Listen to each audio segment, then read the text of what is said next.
Sir,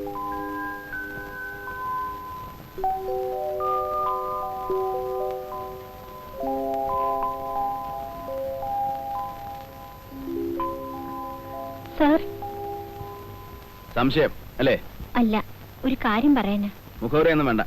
ഒരു ഡെപ്പോസിറ്റിന്റെ കാര്യം പറയാനാ. പറയൂ.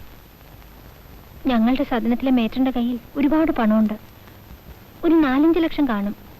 ബാങ്കിൽ ഇട്ടൂടെ എന്ന് ഞാനൊന്ന് ചോദിച്ചു നോക്കി. അവർക്ക് ആരെയും വിശ്വാസമില്ല. സാറിനെ അവർ അറിയും. സാറ് പറഞ്ഞാൽ അവർ കേൾക്കും. ഞാനോ? അവർക്ക് ആള് മാറിപ്പോയതായിരിക്കും. അല്ല സർ, അവർക്കറിയാം. സാറൊന്ന് വന്ന് പറഞ്ഞാൽ കാര്യം നടക്കും. എന്നാ മാനേജരെയും കൂടെ വിളിക്കാം. അയ്യോ, വേണമെന്നില്ല. സാറ് തന്നെ വന്നാൽ മതി. അല്ല, ഇത്രയും വലിയ തുകയല്ലേ, മാനേജരും കൂടെ പോരട്ടെ. സാർ,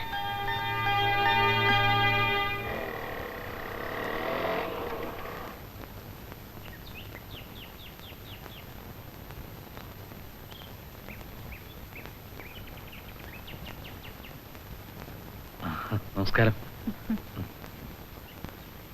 ഇതെന്റെ കൂട്ടുകാരി ചിത്ര. പിന്നെ എനിക്കറിഞ്ഞൂടെ? എവിടെ മേട്ടനോടെ? അകത്തുണ്ട്, വിളിക്കാം. കേറിയിരിക്കൂ.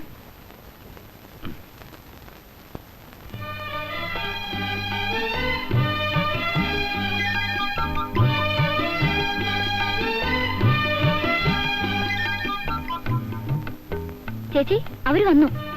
ദേ, ഇതങ്ങോട്ട് കൊടുക്ക്. ചെല്ല്. അതെ, ആ വെളുത്ത് പൊക്കം കൂടി കക്ഷിയാ.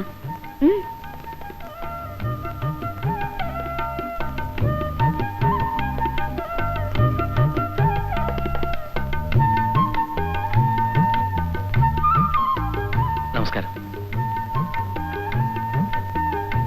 ഞാൻ വേണുഗോപാൽ. ഇത് ഊഹിച്ചാണല്ലോ, നന്ദകുമാർ. കുറച്ചുനാളായി ഒന്ന് വരണമെന്നും പരിചയപ്പെടണമെന്നും വിചാരിക്കുന്നു. ഇപ്പോഴേ സമയം കിട്ടിയുള്ളൂ. ഇതൊക്കെ ദൈവം നിശ്ചയിക്കുമ്പോഴേ നടക്കൂ. മേട്ടന്റെ വീട് എവിടെയാ? ആലപ്പുഴയ്ക്കടുത്താ, കൈനഗിരി. അച്ഛനമ്മയൊക്കെ? ആരുമില്ല, ആകെ ഒരു ചേട്ടനേ ഉള്ളൂ. ഗൾഫിലാ. ഇതൊക്കെ മതിയാക്കി കൂടെ ചെല്ലാൻ ചേട്ടനും നാത്തൂനും എപ്പോഴും എഴുതും. എനിക്ക് എന്തെങ്കിലും സ്വന്തമായിട്ട് ചെയ്ത് ജീവിക്കുന്നതാ ഇഷ്ടം. അപ്പോ വലിയ ചെലവും പ്രാരാബ്ധമൊന്നും ഇല്ല. ഞാൻ ഈ ഹോസ്റ്റലിനെ പറ്റി കേട്ടിട്ടുണ്ട്. ഇതിലെ 1-2 പ്രാവശ്യം പോയിട്ടുണ്ട്. മീര പറഞ്ഞു. അപ്പോ ഞങ്ങൾ വന്നത് മീര പറഞ്ഞാണല്ലോ. എന്നാൽ തുകയുടെ കാര്യത്തിൽ ഒരു തീരുമാനം അറിയിച്ചാൽ?